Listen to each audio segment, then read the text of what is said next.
하나님께서 우리에게 주시는 말씀 느헤미야 1장 1절에서 5절까지의 말씀을 교독하겠습니다.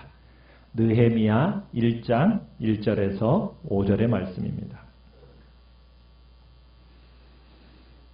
느헤미야 1장입니다. 1절 제가 먼저 읽습니다. 하가랴의 아들 느헤미야의 말이라. 아닥사스다 왕 제20년 기슬르월에 내가 수산궁에 있는데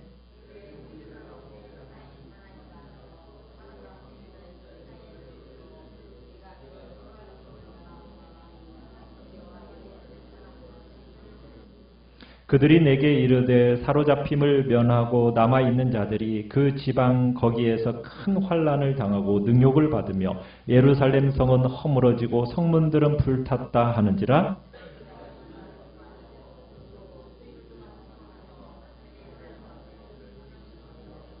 같이 읽습니다. 이르되 하늘의 하나님 여호와 크고 두려우신 하나님이여 주를 사랑하고 주의 계명을 지키는 자에게 언약을 지키시며 긍휼을 베푸시는 주여 간구하나이다. 아멘.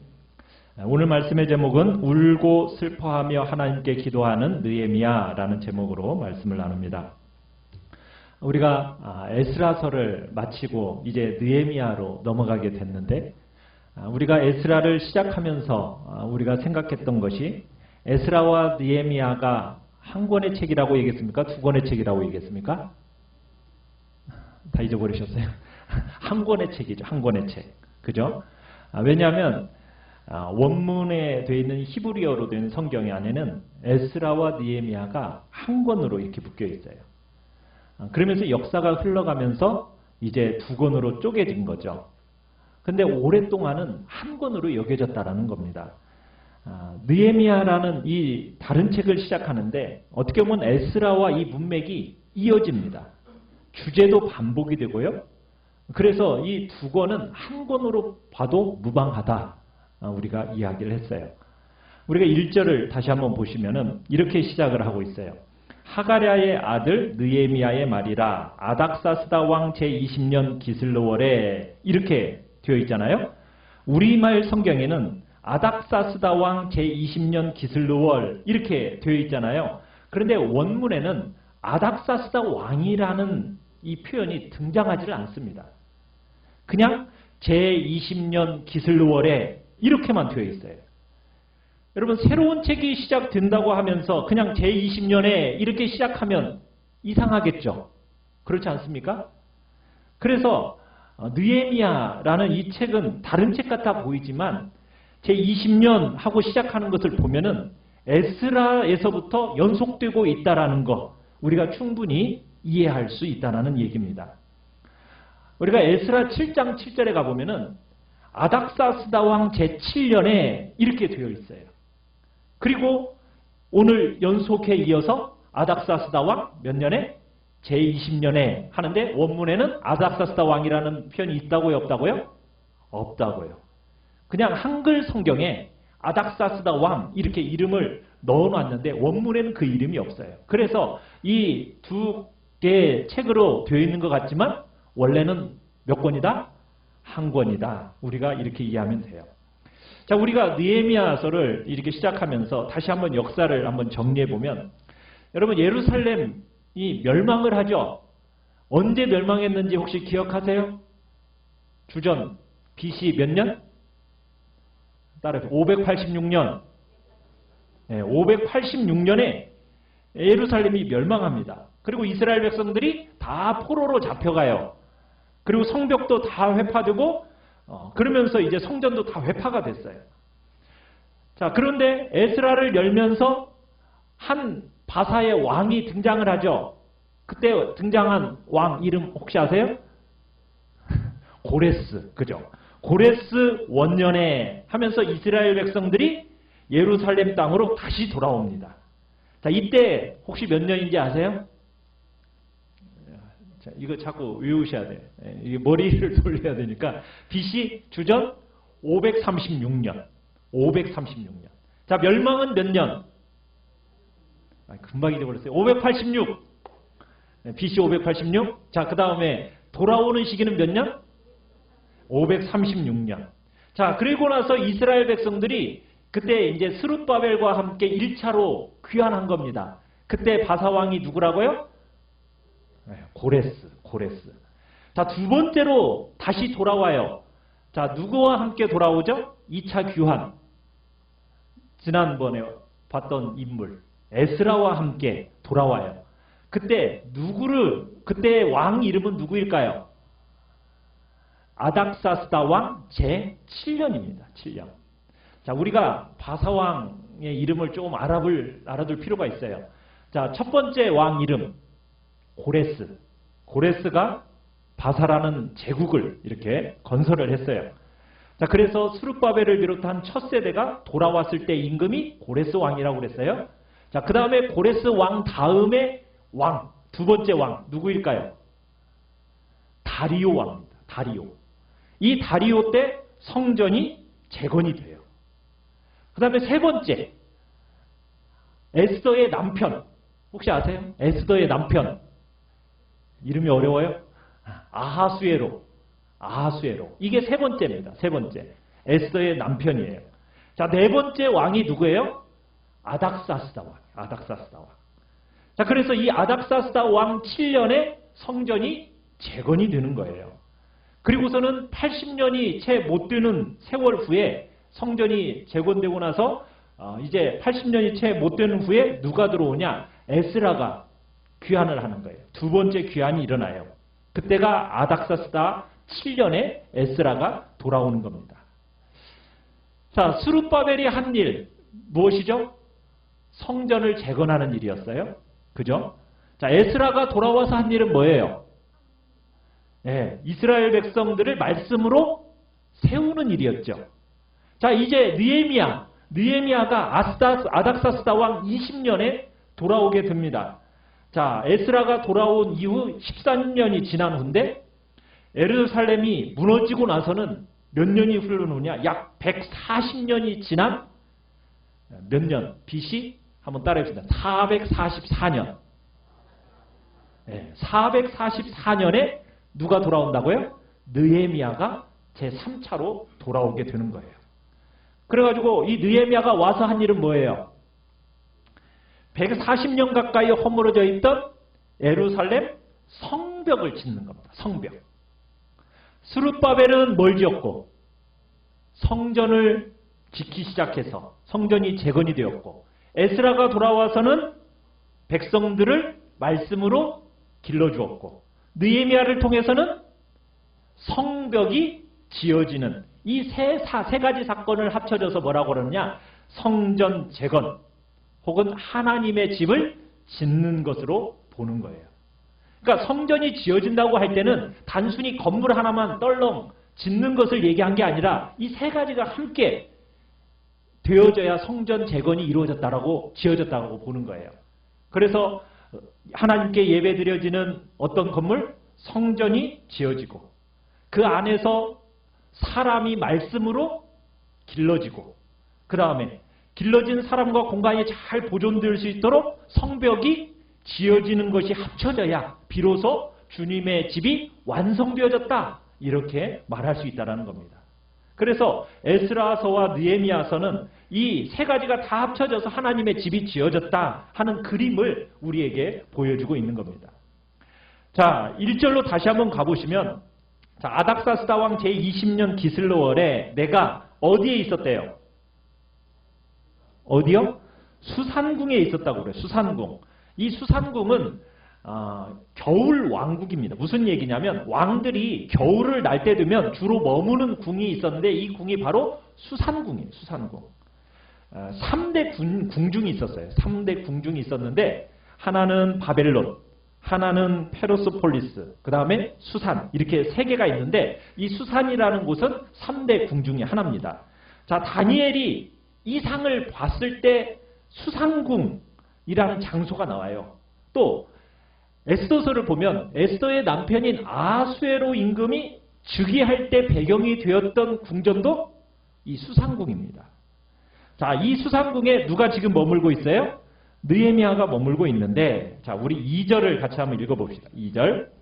시작. 내 형제들 가운데 하나인 하나니가 두어 사람과 함께 유다에서 내게 이르렀기로 내가 그 사로잡힘을 면하고 남아있는 유다와 예루살렘 사람들의 형편을 물은즉. 자, 여기서 보면은 누구라는 인물이 나오고 있어요? 하난이라는 인물이 나오고 있죠. 자, 이 하난이라는 인물은 느헤미야의 혈육인 것 같아요. 자, 여기서는 형제 가운데 하나라고 얘기하는데 7장에 가보면은 하나니를 뭐라고 하면 내 아우 이렇게 얘기합니다. 아우. 그러니까 느헤미야와 하나니는 무슨 지간이다? 형 동생 지간인 거죠. 혈육인 겁니다. 자, 그들이 이제 이 하나니와 몇 사람이 예루살렘을 보고 왔어요. 자, 보고 왔는데 지금 여기서 얘기하기를 그 사로잡힘을 면하고 남아있는 유다와 예루살렘 사람들의 형편을 물었다고 그래요. 자, 이 내용을 이해하기 위해서 우리가 에스라 4장으로 한번 넘어가 보겠습니다. 에스라 4장 23절. 에스라 4장 23절을 우리 같이 한번 읽어보겠습니다. 바로 앞에 에스라 4장 23절입니다. 4장 23절 시작. 아닥사스다 왕의 조서 초본이 르훔과 서기관 심세와 그의 동료 앞에서 낭독되매 그들이 예루살렘으로 급히 가서 유다 사람들을 보고 권력으로 억제하여 그 공사를 그치게 하니. 자, 이 본문을 보면은 에스라서에는 뭐 충실하게 이 내용에 대한 얘기가 나오지 않으니까 우리가 정확히는 알 수는 없는데 충분히 추론해 볼 수 있는 내용이 있어요. 그건 뭐냐면, 자, 에스라가 아닥사스다 왕 몇 년에 귀환했다고 그랬죠? 7년이라고 했어요. 7년. 아닥사스다 왕 7년에 에스라가 예루살렘으로 올라왔어요. 자, 예루살렘으로 올라왔는데 이미 성전은 다 지어져 있습니다. 자, 그래서 에스라가 올라와서 하나님의 말씀을 이스라엘 백성들이 열심히 가르치면서 양육을 하면서 했어요. 그러다가 이 에스라가 이 백성들과 함께 성벽 재건을 시작을 했던 것 같아요. 성벽을 지었는데 어떤 일이 일어났느냐? 자, 23절에 보면 누가 이 일을 반대하고 있습니까? 사마리아 총독인 르훔과 심세라는 사람이 고자질을 했어요. 아닥사스다 왕에게 조서를 보내가지고 고자질을 하니까 이 아닥사스다 왕이 어떻게 했어요? 성벽 짓는 일을 못 짓게 만든 거예요. 그래서 23절에 그렇게 얘기하죠. 급히 가서 유다 사람들을 보고 권력으로 어떻게 했다? 억제하여 그 공사를 그치게 했다. 이렇게 얘기하고 있어요. 그러니까 권력으로 억제했다는 얘기는 뭐냐면 무력을 사용했다는 얘기예요. 그러니까 무력을 사용해가지고 짓고 있던 성벽을 어떻게 했겠어요? 다 무너뜨리고 성문도 불태워버리고 이스라엘 백성들을 압제하고 핍박해가지고 성벽 공사가 어떻게 된 거예요? 중단이 된 거예요. 중단이 된 거예요. 그러니까 이 일이 에스라가 올라온 이후에 일어난 사건이에요. 그러니까 이 사건이 몇 년에 일어난지 정확하게 나오지는 않았지만 어쨌든 에스라가 아닥사스다 왕 몇 년에 올라왔다고 그랬어요? 7년에 올라오고 지금 이 느헤미야가 보고를 받는 것은 아닥사스다 왕 지금 몇 년에 보고를 받고 있어요? 20년에 보고를 받고 있으니까 그 10년 어간에 일어난 사건이라는 얘기예요. 그런데 지금 하나니가 왔을 때 느헤미야가 지금 예루살렘 백성들의 형편과 처지를 물어봤어요. 왜 그랬겠어요? 10년 전으로 이런 일이 일어난 일이 있었기 때문에 이 사건에 대해서 예루살렘 성의 형편이 어떠한가, 이 백성들의 처지는 어떠한가 궁금했던 거예요. 그래서 물어봤더니 오늘 우리가 읽었던 3장 3절과 같은 이야기를 하나니가 들려주는 겁니다. 자, 우리 느헤미야 1장 3절로 넘어가 보겠습니다. 그래서 오늘 이 본문은 에스라 4장에 나와 있는 23절과 연결시켜서 우리가 봐야 할 사건이라는 거예요. 자, 3절을 같이 한번 읽어보겠습니다. 시작. 그들이 내게 이르되 사로잡힘을 면하고 남아있는 자들이 그 지방 거기에서 큰 환난을 당하고 능욕을 받으며 예루살렘 성은 허물어지고 성문들은 불탔다 하는지라. 자, 형제 하나니가 가지고 온 소식은 어때요? 너무나 비참한 거예요. 그죠? 마음 아픈 소식이에요. 너무나 슬프고 고통스러운 소식인 거예요. 백성들은 환난을 당했다고 그러죠. 큰 수치와 모욕을 당했다고 그러죠. 여러분 성벽은 없고 성전만 덩그러니 있으니 여러분 그 성전 주변으로 모여 살고 있는 이 이스라엘 백성들의 삶이란 어떻겠어요? 수시로 이방 사람들이 드나들면서 핍박하고 조롱하고 모욕하고 빼앗고 그런 일들이 일어난 거예요. 예루살렘 성벽은 허물어진 채로 성문은 다 불타버린 채로 처참한 모습 그대로 나타나 있는 것을 그 소식을 느헤미야가 들었어요. 자, 이 소식을 듣자 느헤미야의 반응이 어떤 반응입니까? 자, 우리 4절을 같이 한번 읽어봅시다. 시작. 내가 이 말을 듣고 앉아서 울고 수일 동안 슬퍼하며 하늘의 하나님 앞에 금식하며 기도하여. 여러분 우리가 보지만은 하나님이 일하시는 방법, 하나님이 사용하시는 사람은 어떤 사람을 사용하시는가? 우리가 에스라서를 볼 때도 똑같은 장면을 우리가 봤어요. 이스라엘 백성들의 죄에 대한 이야기를 들었을 때 에스라가 어떻게 반응 보였죠? 정말 울고 금식하면서 자기 머리를 찢고 그 다음에 옷도 찢으면서 하나님 앞에 정말 통곡했던 거 우리가 봤죠. 느헤미야가 죄를 지어서 그랬나요? 아니, 에스라가 죄를 지었기 때문에 그랬나요? 아니죠. 자기 죄가 아니었어요. 그런데도 불구하고 에스라는 슬퍼하면서 수치와 부끄러움을 느끼면서 애통했었다고요. 자기 죄가 아니에요. 백성들의 죄예요. 백성들의 죄를 누구의 죄로 여겼어요? 자기의 죄로 여긴 거예요.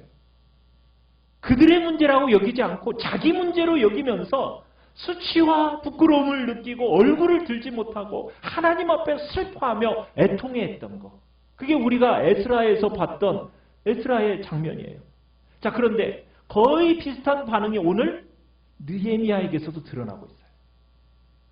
여러분, 느헤미야가 있는 이 수상궁과 예루살렘 성은 몇 킬로미터나 떨어져 있는 거리입니까? 약 1500여 킬로미터나 떨어져 있는, 멀리 떨어져 있는 예루살렘 성입니다. 그런데 그렇게 멀리 떨어져 있는 이스라엘 백성들 그 성의 형편을 듣고 뭘 한다고요? 슬퍼하고 애통해 한다는 거예요. 사랑하는 성도 여러분, 우리가 살아가고 있는 이 시대에 하나님이 찾고 하나님이 기대하는 사람들의 모습 무엇일까요? 하나님의 도성의 이야기를 들었을 때 성문이 다 불태워지고 성벽은 다 허물어졌다. 그 백성들은 수치를 당하고 모욕을 겪고 조롱을 당하고 많은 환난을 겪고 있다. 여러분, 이 이야기를 들었을 때 어떤 반응을 보일 수 있느냐? 느헤미야는 어떻게 반응하고 있다고요? 슬퍼하고 애통해. 자기 문제입니까? 아니죠. 자기 자식의 문제입니까? 아니죠. 자기 가족의 문제인가요? 그것도 아니에요. 1500km나 멀리 떨어져 있는 그 먼 곳의 이야기입니다. 그런데 하나님의 도성에 관한 이 이야기를 딱 듣고 나니까 수치와 부끄러움과 슬픔과 고통을 느끼면서 울고 통곡하고 그러면서 기도하는 거예요. 사랑하는 성도 여러분, 하나님이 성도인 우리에게 기대하는 바가 무엇이겠습니까? 그저 자기 한 몸 안락함과 그저 선물로 주신 자식들이 잘 되는 것, 여기에만 우리의 마음이 다 빼앗겨져 있는 것은 아닌가요? 하나님의 백성들의 형편과 모양을 보고 울 줄 아는 것이 진짜 성도라는 거예요. 오늘날 우리가 살아가는 이 시대는, 우리가 몸담고 살아가는 이 시대는 너무 개인주의적입니다. 자기 한 사람, 자기 가정. 여러분, 여기에 테두리를 넘어서려고 하지 않는 것이 이 시대의 모습이에요. 이게 우리가 살아가는 이 시대의 정신입니다. 남들이 어떻게 되든, 교회가 어떻게 되든, 하나님의 영광스러운 이름이 어떻게 짓밟히든 그 관심이 없어요. 오로지 나의 이익, 내 가족들의 이름이 조금이라도 모독받으면 그거 못 견뎌 하고, 하나님과 그분의 나라와 그 백성들의 슬픔이 나의 슬픔으로 와닿지 않는 너무나 마음 아픈 시대에 우리가 지금 살고 있다는 거예요. 예수를 믿는다는 말은 무슨 뜻일까요? 그저 기독교라는 종교를 하나 갖고 산다라는 의미일까요? 그게 아니죠. 내가 예수 믿었더니 내가 이런 복을 받았어. 내가 잘 되고 내 자식이 잘 되었어. 그래서 나는 예수를 믿어. 여러분 이 정도로 여러분 우리의 신앙이 이 정도에서 멈추면 되겠습니까? 아니죠. 정말 살아계신 하나님을 만나고 그 하나님을 만난 결과로 우리의 눈이 바뀌어야 되는 거죠. 하나님의 관심이 나의 관심이 되고 하나님의 이름이 묻어있는 예루살렘의 도성의 그 수치가 나의 수치가 되고 하나님의 이름이 묻어있는 하나님의 백성들의 슬픔이 나의 슬픔이 되는 것. 이게 기독교의 신앙이지 않겠느냐는 거예요. 그런데 오늘 이 시대를 살아가는 많은 우리 성도들조차 이 틀을 깨지를 못하고 있어요. 물론 가정에서부터 출발하는 것이 당연하죠.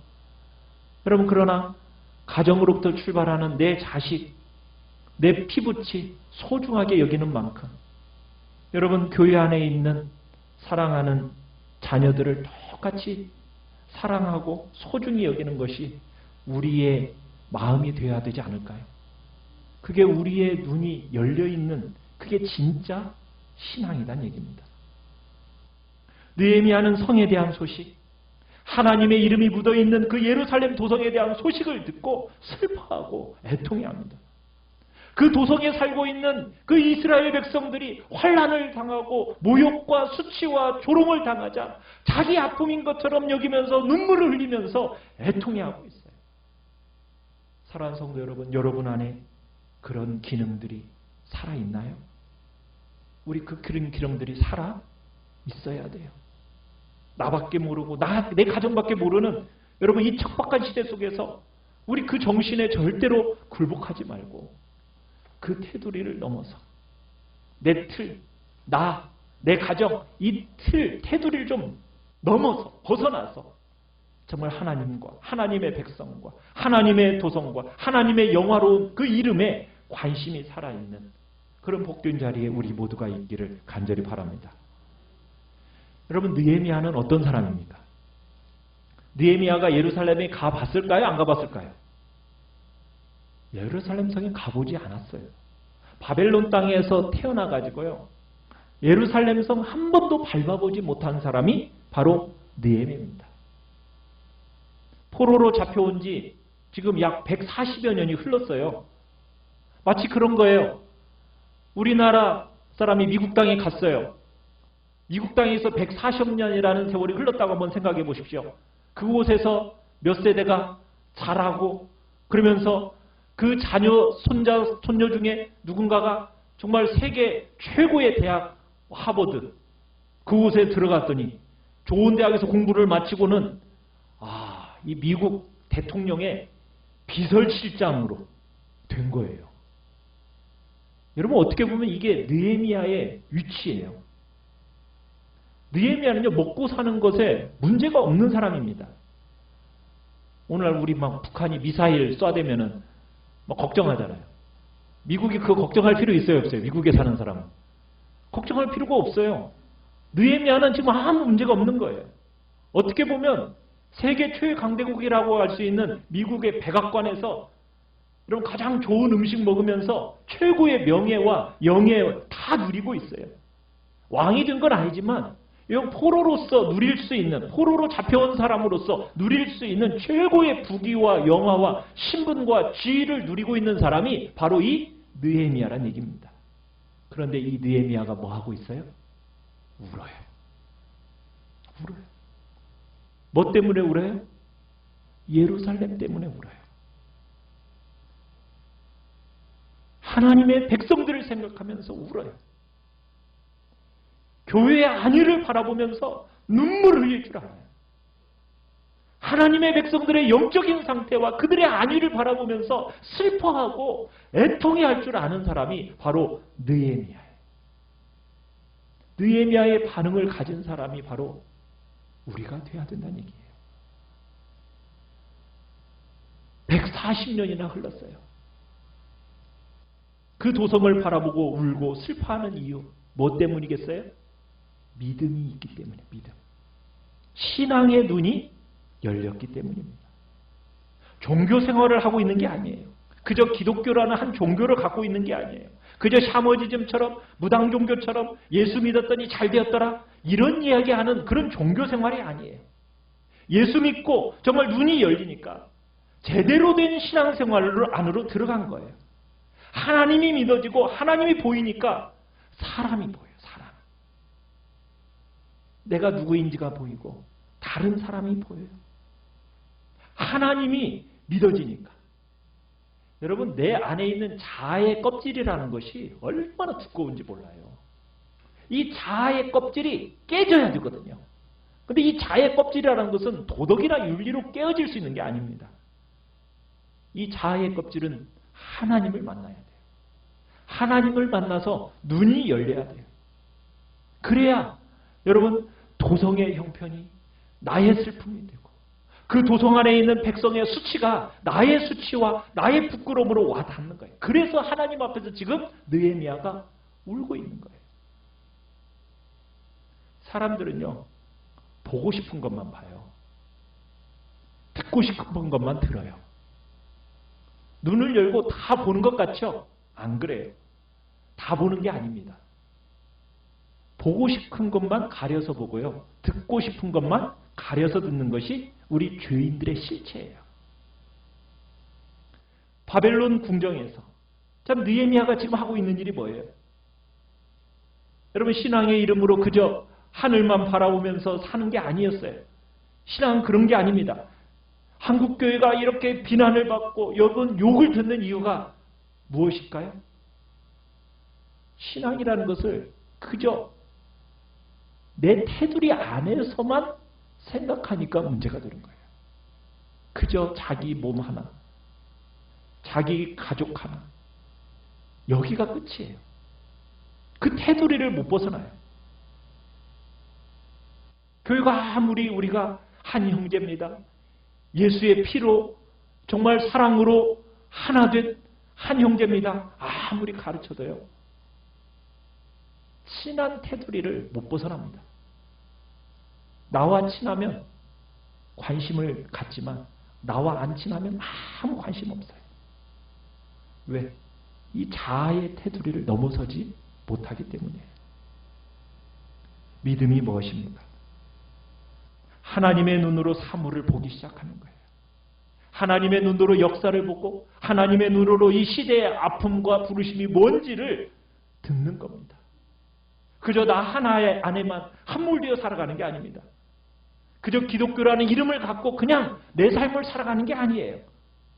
우리는 정말 하나님 안에서 하나님을 믿고 나니까 하나님의 눈으로 나를 볼 줄 알고 하나님의 눈으로 다른 사람을 볼 줄 알고 하나님의 눈으로 역사와 시대를 보면서 하나님의 마음으로 아파하고 하나님의 마음으로 사람을 보면서 정말 나를 위해서 우는 게 아니라 정말 울어야 할 것을 위하여 울게 되는 것. 이게 진정한 신앙인의 모습이라는 거예요. 하나님 앞에서 우리 믿음의 눈이 열려서 정말 느헤미야처럼 이역말기에서 아무 부러울 것이 없는 것처럼 지금 살고 있는데도 불구하고 조국 예루살렘 형편을 듣고 하나님의 이름이 묻어있는 그 성에 대한 이야기를 듣고 그 백성들의 형편을 듣고 눈물을 흘릴 수 있고 애통할 수 있고 정말 자기 문제처럼 여기면서 아파하고 눈물을 흘릴 수 있는 사람이 되어야 그게 진짜라는 거예요. 하나님의 눈을 가지고 사물을 보고 하나님의 눈으로 정말 이 시대를 읽어내고 우리의 귀를 기울여 들을 것을 들을 줄 아는 그런 복된 자리에 있는 사람이 진정한 하나님의 일꾼이라고 주님은 말씀하고 계시는 거예요. 그런 사람을 하나님이 사용하십니다. 이 시대가 자기 하나밖에 위할 줄 모르는 이 시대 속에서 우리는 예수 믿는다고 말하면서도 정말 그렇지 않은 사람과 똑같이 살아가면 우리 안 돼요. 하나님의 눈으로 다른 사람의 슬픔을 내 슬픔으로 여길 줄 아는 그런 사람이 우리 안에 나오기를 바라요. 그런 변화가 절실하게 지금 필요한 겁니다. 주님의 눈으로 이 시대와 자기와 하나님의 마음을 담아낼 줄 아는 사람이 나와야 하는 거예요. 계속 그저 자기 자리에 안주하는 자리, 우리 거기에서 머뭇머뭇하면 우리 소망이 없어요. 다른 눈으로, 정말 하나님의 기준으로 아파하고 울어야 할 때 정말 울 줄 아는 그런 중심이 회복된 그런 사람들이 우리 모두가 되기를 간절히 바랍니다. 자, 이런 슬픔을 가지고 자, 느헤미야가 뭘 하고 있죠? 4절 끝에 보니까 금식하며 기도했어요. 여러분, 느헤미야는 왕의 지근거리에서 왕에게 부탁할 수 있는 사람입니다. 매일같이 왕을 만나는 사람이에요. 얼마든지 이 문제를 해결할 수 있는 유일한 사람이 바로 이 느헤미야라고 볼 수가 있는 거예요. 정말 언제든지 왕을 빌 수 있는 사람. 그런데요, 느헤미야는 문제를요 그렇게 풀지 않아요.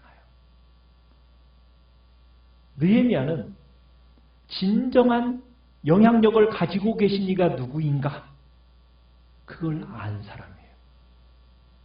왕을 찾아가는 거 식은 죽 먹기입니다. 왕을 찾아가기 전에 그런데 지금 뭘 하고 있어요? 하나님을 먼저 찾고 있어요. 하나님을 먼저 찾아요. 기도의 능력을 믿고 있는 사람이에요. 왕에게 잘 보이고 왕과 좋은 관계를 맺었던 자기를 신뢰하고 왕을 신뢰하고 왕 앞에 쪼르르 달려가 가지고 이 문제를 해결하려고 그렇게 하지를 않습니다. 만군의 여호와 하나님 앞에 서서 하나님을 찾고 하나님을 부르고 그리고 기도의 능력을 의지하고 기도의 능력을 믿으면서 하나님을 찾고 하나님을 부르고 있어요. 여러분, 기도를 하는데 얼마만큼 기도하는지 아세요? 우리가 나중에 보겠지만 넉 달을 기도합니다. 넉 달. 하나님 앞에서 확신이 생길 때까지 기도를 했어요. 하나님으로부터 말씀을 듣고 하나님께로부터 반응을 듣기 전까지 무려 넉 달이라는 기간을 기다리면서 골방에 들어가 기도의 골방을 지키는 거예요. 오늘도 왕을 보고 내일도 왕을 보고 모레도 왕을 봤어요. 근데 왕에게 말하려고 하질 않아요. 누구에게 말하고 있어요? 하나님께 말하고 있어요. 하나님 앞에 가서 무엇을 합니까? 느헤미야는 기도의 사람이에요. 우리가 이제 느헤미야서를 보면은 9번이나 기도하는 장면이 나와요. 그 중에서 오늘 5절을 한번, 기도의 내용 중에 5절을 한번 같이 한번 읽어보겠습니다. 시작. 이르되 하늘의 하나님 여호와 크고 두려우신 하나님이여 주를 사랑하고 주의 계명을 지키는 자에게 언약을 지키시며 긍휼을 베푸시는 주여 간구하나이다. 기도의 제일 첫 번째는 뭐냐? 하나님을 부르는 거예요. 하나님을 부르는 거. 자, 느헤미야가 왕 앞에 가지 않고 하나님 앞에 가면서 제일 먼저 무엇을 하고 있습니까? 하나님을 불러요. 기도는 하나님을 부르면서부터 시작되는 겁니다. 하나님을 어떻게 부르고 있죠? 하나님을 어떻게 부르고 있어요? 하늘의 하나님 여호와 이렇게 부르고 있죠. 뭐 땅에 있는 이런저런 신이 아니에요. 하늘에 계신 진짜 신. 이 페르시아에도 수많은 신들이 있는데 그 신들과는 구별되는 하늘에 있는 여호와 하나님, 그분을 부르고 있어요. 하늘을 통치하시고 다스리시고 동시에 땅을 다스리시고 역사를 주관하시는 하늘의 하나님의 이름을 부르면서 기도를 시작합니다. 그러면서 그분을 뭐라고 또 부르고 있습니까? 크고 두려우신 하나님이여. 어떤 분이라고요? 크고 두려우신 하나님이요. 지금 슬픔을 목전에 놓고 느헤미야가 하나님을 부르면서 뭐라고 부르요? 왕이 두렵고 왕이 권능이 있고 제국이 엄청나게 크고, 여러분 그것에 마음을 두는 게 아니라 크고 두려우신 이가 누구라고요? 하나님이라고. 하나님이 어떻게 보이느냐에 따라서 문제의 크기가 달라지는 거예요. 문제의 크기가. 여러분, 하나님이 작으면 문제는 어떻게 보이겠어요? 커지는 거예요. 그러면 대신에 하나님이 크게 보이면 문제는 작게 보이겠죠. 근데 사람들은 늘 거꾸로 해요. 그죠? 하나님은 너무나 크다라고 머리로는 아는데 문제를 막상 딱 맞닥뜨리면 어떻게 돼요? 하나님은 간대 없고 하나님이 너무 작고 문제만 너무너무 크게 보이는 거예요. 그러나 느헤미야는 달라요. 하나님을 어떤 하나님으로 지금 부르고 있어요? 크고 두려우신 하나님. 정말 하나님은 크고 정말 두려워해야 할 장본인으로서 하나님을 부르고 있는 겁니다. 그러면서 또 하나님을 어떤 분으로 얘기하고 있느냐? 5절에 보면은 이렇게 얘기해요. 하나님이여 주를 사랑하고 주의 계명을 지키는 자에게 뭘 지키시는 분? 언약을 지키시는 하나님. 이렇게 얘기해요. 언약을 지키시는 하나님. 지금 기도의 골방으로 나아가는 느헤미야의 유일한 소망이 뭐냐? 언약입니다. 언약. 하나님이 주신 약속. 나같이 자격 없고 나같이 허물 많고 티끌 많은 존재가 만군의 하나님 여호와 앞에 기도할 때 뭘 가지고 기도하냐는 거예요. 약속을 붙들고 기도하고 약속을 붙들고. 여러분 이 약속은 그 다음에 나오는 느헤미야가 하나님을 뭐라고 또 부르고 있습니까? 긍휼을 베푸시는 주여 하면서 긍휼을 베푸시는 하나님 이렇게 얘기하고 있어요. 여러분 긍휼의 가장 대표적인 산물이 뭐냐면 바로 언약입니다. 언약. 여러분과 하나님과 우리 사이에 여러분 과연 약속을 맺을 수 있는 그런 존재나 되기나 합니까? 그런 깜이나 돼요? 미국의 대통령이 여러분 개인에게 찾아와 가지고 당신하고 나하고 조약을 맺읍시다. 그럼 깜이나 돼요 우리가요? 우리 그런 깜은 안 되잖아요.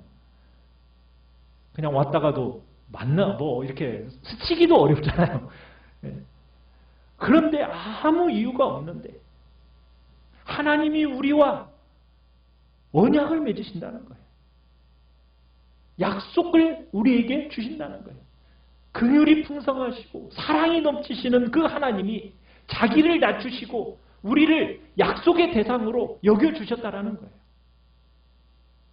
우리의 수많은 질고와 아픔을 그냥 보시고 그냥 보시는 게 아니라 긍휼히 여기시고 불쌍히 여기고 그 정도로만이 아니라 그 고난 가운데 함께 참여하시고 동참하시고 함께 겪으시면서 여러분과 저에게 약속을 주시고 그 약속을 끝까지 붙드는 자에게 인애와 사랑을 베풀기를 너무나 즐거워하시는 그 하나님을 찾아서 이 느헤미야가 기도의 골방으로 나아가고 있는 거예요.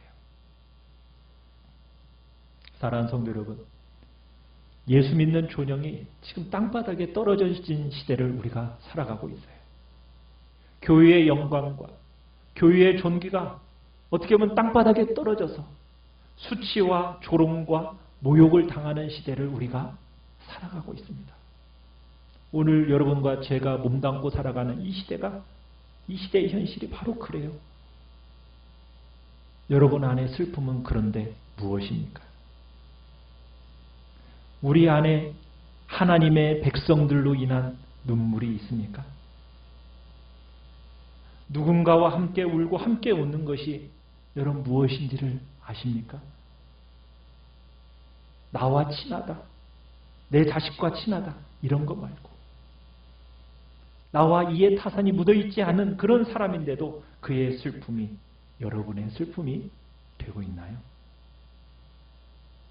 우리가 하나님을 찾고 정말 하나님이 우리의 문제의 진짜 해결자가 되신다라는 거 알기에 우리 기도의 자리에 나아가 기도하기를 힘쓰며 우리 살아가고 있나요?